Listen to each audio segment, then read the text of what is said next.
You know, I used to be a really big fan of crossovers whenever they came up. It used to feel really special, like these two worlds or characters coming together that might not have otherwise, and leads to a lot of really fun storytelling potential. But nowadays, as I'm sure many of you might also feel, it kind of comes off as hollow and kind of just to sell a product. There's a few that do it okay, like for example Helldivers. I don't really mind them doing it because they're very conscientious of what they might put in. But there are also a couple of examples of things that take it a bit of a step further and make the entire game almost centered around crossovers. Smash Bros. Is the obvious one, and of course, the reason why you're here, Dead by Daylight. I don't really consider those like slop crossover, for lack of a better term, just kind of foundationally built with that in mind. Recently, kind of early this year, there was a bit of a debate, and I'm way too late to the party on this one, but there was a bit of a debate that certain characters might not fit Dead by Daylight, and in a lot of ways that is true, but I think that it really kind of coalesced around one character in specific, that being Darth Vader from Star Wars. He's one of the most iconic villains of all time. And I'm a bit on the fence about Darth Vader. I think, personally, that he would actually be really fucking sick if they added him as a killer. I do think that it requires a bit of presentation adjustment and a bit of legwork to get there, and I'm sure that they would do that, but it's one of those things where it makes sense to have an argument either way for it. And I do think, at the end of the day, that he's kind of the ceiling of where we would go in terms of something that is not really horror adjacent, but just fits enough to where it would make sense. And in the spirit of that, I kind of wanted to go into some alternate ideas and see like just how far we can push it before it becomes a little too excessive. I wanted to look at things that might not seem like they're horror related at first, or might not be horror at all, but might be able to fit if you tweaked it just enough to have either survivors or killers that would be both appropriate for the game thematically, provide some fun lore and storytelling potential, and just be overall fun to include. So I'm going to go through each of these one by one, and I'm going to cover basically how they might fit in their own unique way, whether or not the vibes line up, and how horror adjacent they might be. It's all going to be very tailored to the subject in question. So yeah, let's get started. We're going to start with the survivors only. These are the paragraphs that have 1 to 2 survivors per chapter. One of these is going to feature 3, which would be a bit of a first for Dead by Daylight, but that's not important. This is all just about having fun. Whether or not that's realistic is up to behavior in the future, so we'll see. Starting off, we're going to go with a couple of characters from a game that I've been playing recently. We're going to go with Corvo and Emily from Dishonored 2. Now, at a glance, it doesn't seem incredibly horror adjacent. However, there are a lot of horror things that appear in the Dishonored games, and a bit of a sort of grimy, grimmer tone. I feel like these characters could make sense, especially with regards to magic and even dealing with the entity in lore. I feel like there's a way to integrate these characters in a way that would make sense in there somewhere. It's definitely kind of pushing it in terms of what we're considering horror adjacent, but I feel like just with a gut feeling and a vibe, this makes sense when I look at it. When I see the world and characters, I can see them in Dead by Daylight doing Dead by Daylight type shit. How they might fit into gameplay is pretty straightforward. Dishonored gives you superpowers in both games, and there's a lot to pick from. You could just pick ones that are easy enough to translate into a perk and make it make sense, but you could also just have, I would say, maybe chase and or stealth-based perks for them. As for how realistic this is, I don't think it's likely at all. Not only is it not really horror-themed, but also that franchise has been gone for a long time, which is a real shame because I'm playing them for the first time this year, and I'm really liking them, so hopefully they get something else in the future, but I don't see it being here. The next one is going to be Regina from Dino Crisis, and right out the gate, she immediately fits. She's from a survival horror game, like no ifs, ands, or buts about it. She fits in Dead by Daylight, that's easy. But I feel it's just out there enough to where it would be kind of a surprise if we got her. Now, I would really want her in the game, but I don't see it being very likely just in general. I feel like there are a lot of things that might at least delay her coming in by just being more popular. But I would very much like to see this character. And while I put her in the survivors only category, if this is what it takes to get a dinosaur killer in DBD, fuck yeah, that'd be awesome. I would be super on board. At the time of recording, this next one is absolutely the most recent addition to this list. This game I beat like 2 days ago, and it inspired me to include on the list. But Subject 106 from Trepang 2 Squared? I don't know how it's supposed to be pronounced, but that game.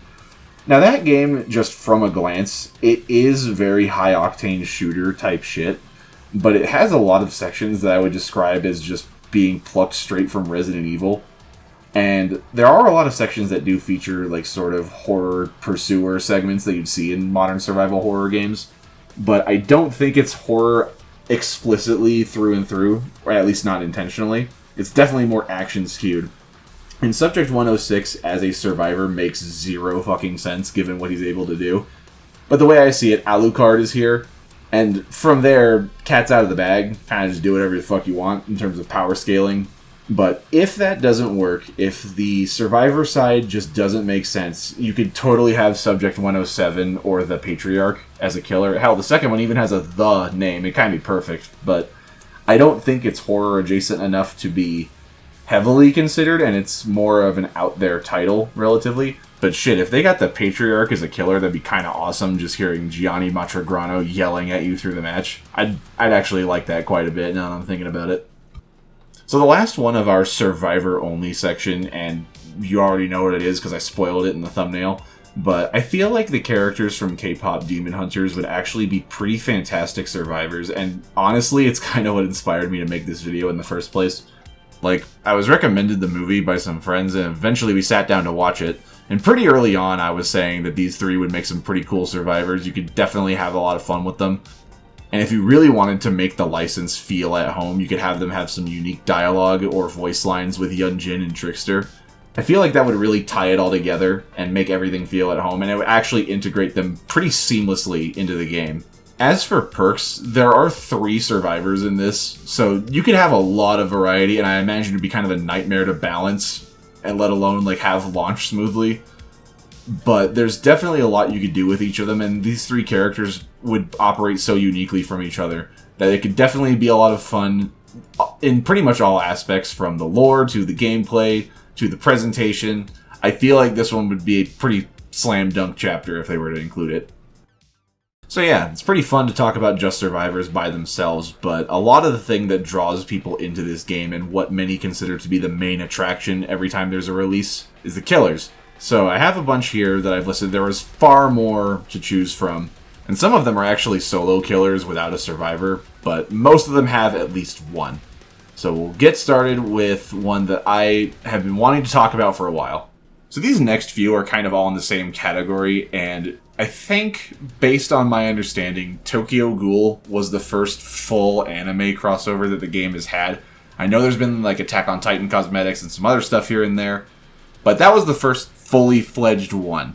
And I thought to myself, well, where do you go from there? What are some other ones that fit either just as well or even better than Spider-Man, you know? So these next 4 are kind of what I want the most when it comes to anime crossovers specifically in the game. I'm going to go in descending order from most to least fitting on this one. Starting this section out, I think that Lucy from Elfen Lied would be a fantastic solo killer. You could absolutely have survivors, and if you really stretch it, a map. But I think that the real draw of Elfen Lied is the killer, and you could absolutely do so much with the vectors as a power. I can't even imagine how many options you'd have, as long as you don't make her another high mobility, use them to reach across the map like another anime character we know. I think it'd be fine. So the next one that I believe would be the most fitting and horror adjacent, even though it's not specifically horror, is Full Metal Alchemist or Full Metal Alchemist Brotherhood, if you're cool like that. But I feel like there's a lot of killer and survivor options. I do feel that the best survivor picks would be Winry and Ed as survivors, with Mustang, Hawkeye, and maybe even Alphonse as legendary skins. I'm not going to get into the cosmetic collections for these, it's just a spitball. As for the killer, you also have a pretty wide variety of choices. You could go with Father, you can go with Bradley, Lust, Envy. There's a lot of good ones to pick from, even outside of the list that I just mentioned. Those are just the ones that come to my mind at first out of all of them. And while it's not explicitly horror, Full Metal Alchemist I think would fit right at home in here. God damn, I mean, there's a lot of really gruesome scenes. You know what I'm talking about. something something, what the dog doing, am I right? But even with that in mind, it's still not explicitly presented as a horror anime. But I do think it would still fit really well. But the next two are definitely pushing it. Now these next two, it was a real toss-up to see which one I was going to include as the more horror-adjacent one. Because I don't think either of them really are. But I think that these killers in particular can be contextualized really well. So this first one is definitely a bit of a stretch given that it's more of an action anime, but I really think, and this is of course just entirely based on vibes, that Yujiro Hanma from Baki would be a fantastic killer. You could totally have his power be something like using the demon back technique. I really don't know, I'm not a game designer, but I just feel like every time he shows up on screen, it's just incredibly horrifying aura just looking at him. Again, this one's entirely based on just vibes, but I thought it would be a fun one. Now this last one from the anime section definitely makes a lot more sense in context, even without trying to go through hoops to make it work. And it's Yoshikage Kira from JoJo Part 4. As a serial killer, he already fits the vibe of what a killer should look like, and with his stand, he has a lot of abilities to choose from. I imagine between Killer Queen, Stray Cat, Sheer Heart Attack, and all his other powers, it would be a lot to choose from. It would almost be like Vecna in terms of execution, where you'd have a wheel to choose from. I think it would be really fun, and just with the serial killer vibe he's got, would fit right in. Moving away from anime, I'm surprised how many characters I came up with for this list that actually originate from video games. Now, mind you, these aren't necessarily horror games, but you knew that already. In my videos about the Unknown and the Huntress, and probably for videos going forward, I used some music from Gears of War for the chapter title sections. I got a lot of comments asking about that, and I even got this one that I'm just gonna throw up on screen. This one too. Across at least the first two games, I think there's a couple of characters that would make pretty good killers. One of the most obvious picks is Scourge from Gears of War 2. He looks a little bit more grisly and has a big double-sided chainsaw staff. But the very first game actually had a lot of sections that were horror adjacent. Hell, even when they introduced the Wretches, it was framed like a scary movie. And god, that Berserker scene makes me really happy that the remastered version is out. But anyways, the final boss of the first game, General Rom, would be a fantastic Dead by Daylight killer, not just because of the aforementioned sort of horror sections from Gears of War 1, but also just because he would have a really cool potential for power. He's got the krill, he's got his own big grisly knife for his regular melee attack. There's a lot you could do with it, and he'd definitely have a very strong presence. Now these next two I didn't necessarily come up with on my own per se, but I've seen them kind of floating around the community every now and again. Even though it leans incredibly more sci-fi, Cyberpunk 2077 is brought up, especially with Atom Smasher as the killer. Based just on how he looks and from what I've seen of him in Edgerunners, I definitely agree that he would have a lot of presence.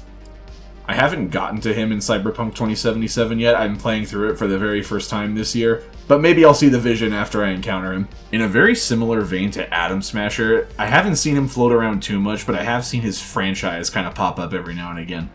While Fallout usually defaults to a Deathclaw as the killer, I actually think that Frank Horrigan from Fallout 2 would be much more imposing. As much as I love Deathclaws, and if one did show up, I mean, I guess it would be pretty cool. I'm definitely biased on this matter, and I know that the Deathclaw would technically be more iconic, but I mean, come on man, just look at this fucking guy. Now those first few, in the video game category, they might kinda make sense to some of you. Like, some of them might be a bit of a stretch, but if you take a look at the characters I talk about, like, you get it, right? But these next three are like my weirdo picks that I think would be really pushing it. I'm gonna start with the one that might make a little bit more sense and then go for the crazy one. One game series that really stuck with me after I finished it was Devil May Cry.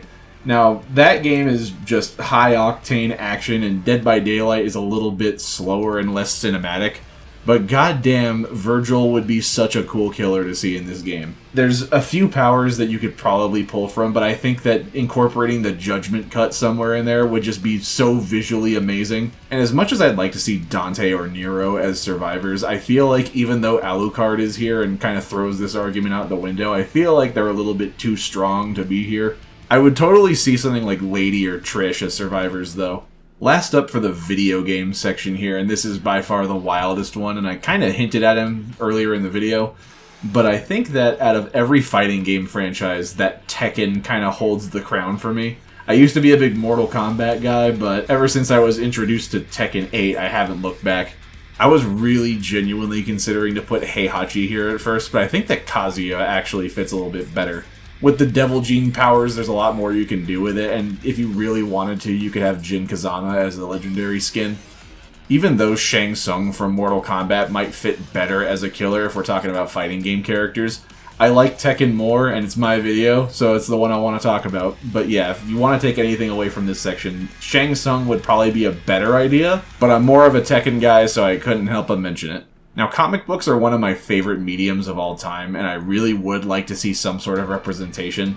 A lot of people probably jump to Spawn, and while I think that's a good idea, I feel like we can get a little bit weirder with it and still have it make sense. Now, I am going to mention some Marvel and DC characters, but I wanted to start first with something a little bit more out there. I played through The Darkness 1 and 2 with a buddy of mine this year, and I really got hooked on it right away, even though the first game's gameplay was really fucking bad.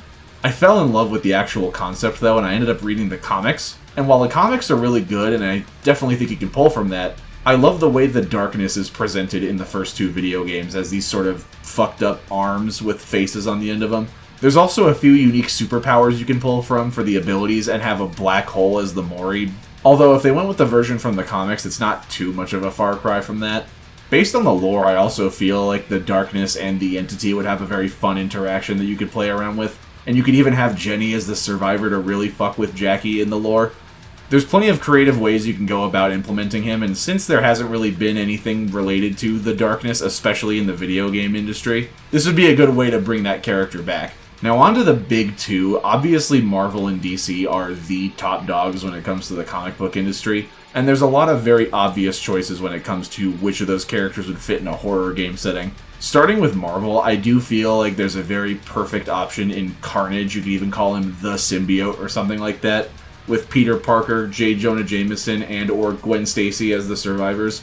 That character is just too perfect when it comes to who you choose to adapt. However, my favorite Marvel villain, and potentially my favorite villain in all of comic books, is Ultron. And while I know he wasn't adapted perfectly in the MCU, I feel like his comic book version in particular would be absolutely fantastic, as he has the potential to be downright fucking horrifying. As his survivor counterparts, it would obviously be Hank Pym and Janet Van Dyne.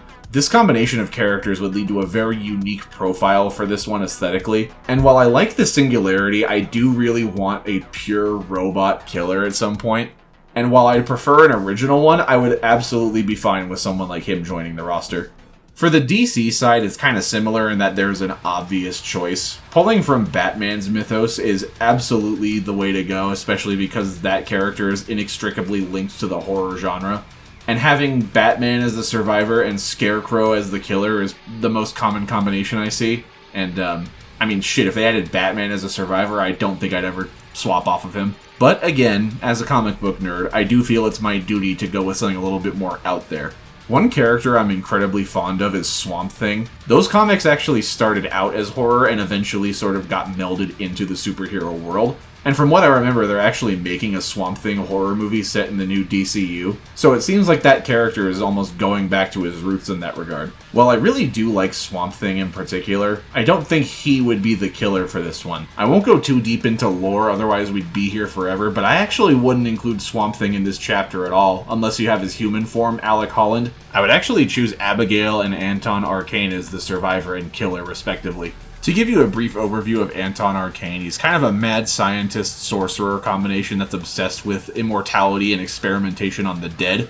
And in the new 52 version, which is the one I'd pull from the most, he's an avatar of something called the Rot, which is a cosmic force of death. Connecting that to the entity would be a pretty easy task for the lore, and his horrific appearance would look right at home. And given that Abigail and Anton are direct family, it would be the first time in Dead by Daylight history where the killer and survivor are directly related. Even though the show is a little bit more popular than the comics, I still count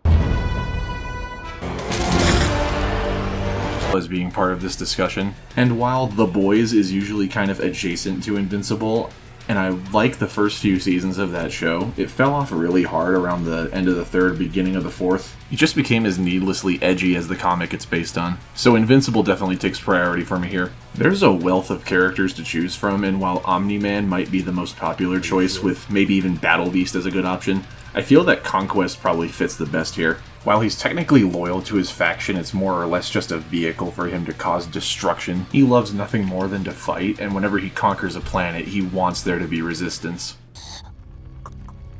I am so lonely. All the other Viltrumites are scared of me. No one talks to me. No one wants to be my friend. They think I am unstable.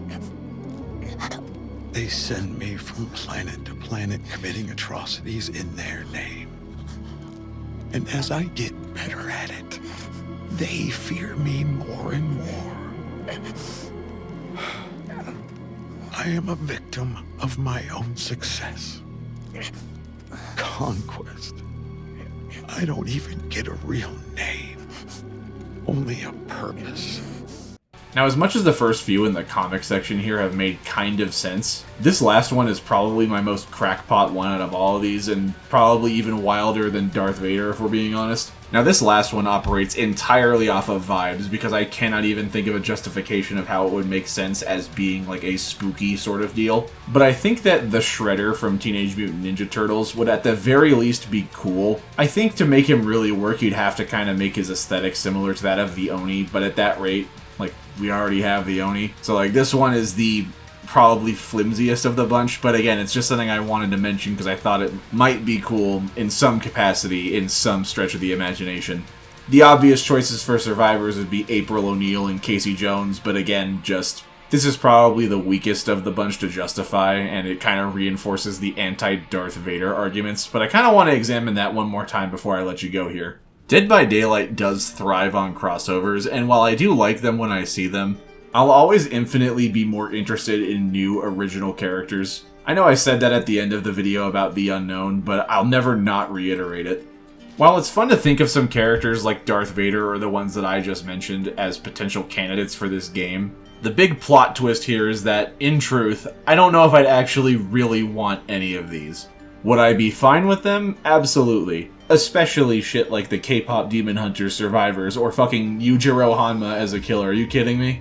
But I often think about that one Helldivers 2 meme where it's that range of crossovers and it's the where do you draw the line kind of deal. I kind of apply the same logic to this game. And it's mostly just because I really love the horror genre. Fucking big shocker, I know. And this game has, from the get-go, kind of referred to itself as the Hall of Fame of horror. I really love that about this game, and I especially enjoy seeing people drawn to these characters that they might not have ever seen before because they were included in this game. Even if they start going into more niche horror licenses that people might never have considered before, I'd almost infinitely prefer that just because it might draw someone into a series they might not have checked out before or ever even heard of. Would it be really cool to have Darth Vader in this game? Probably. Would I be okay with it? Sure. But at least for me, I like when it really champions the horror genre, and I really hope that it continues to do so. Maybe with a weird license here or there, as a treat. I wanted to really thank you for watching this, and of course, time to get into all the YouTube shit that you're so used to hearing. If you liked the video, please drop a like, comment, subscribe, whatever you feel like doing. At 2,000 subscribers, which I'm actually getting kind of close to, I'm gonna make a video covering all the clans in Vampire the Masquerade in a sort of half shitpost, half informative sort of format. So if you're interested in that, you know. But until then, again, thank you so much for watching and have a great rest of your day.